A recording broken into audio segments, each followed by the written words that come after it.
Monkey Mischief Classroom.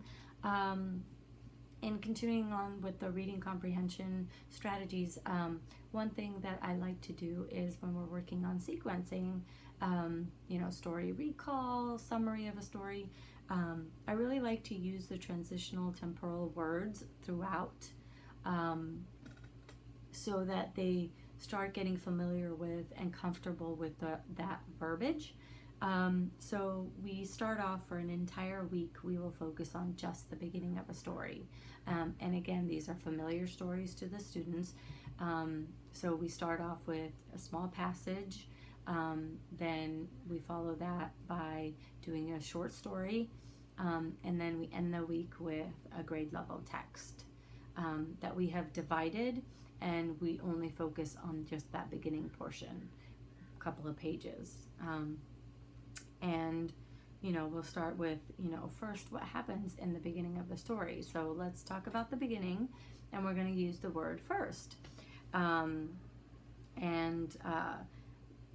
We'll discuss it and share our ideas of what we think is the most important thing that in the beginning happens.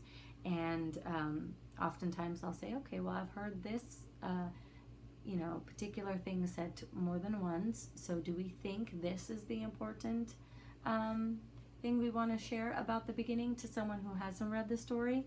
And I'll get them to agree, and then we'll discuss why it's the important information that should be shared, because the story makes sense without it, and that's important, for the kids to understand and to talk about, is will it make sense if we don't say this, if we talk about the rest of the story.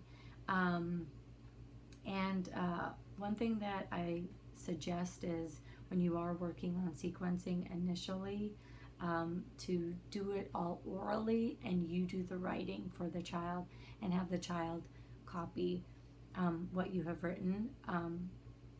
I think doing the oral back and forth is more comfortable for the students, and you could even use sentence frames.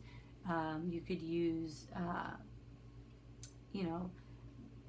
pictures with sentences, and say, give them 3 options and say, which one do you think is the most important that happened in the beginning, and let them pick from there, and then talk about it.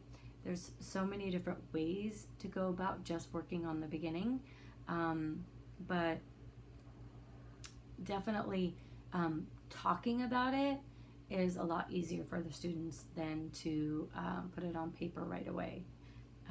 Work on that after the fact, after it's all done.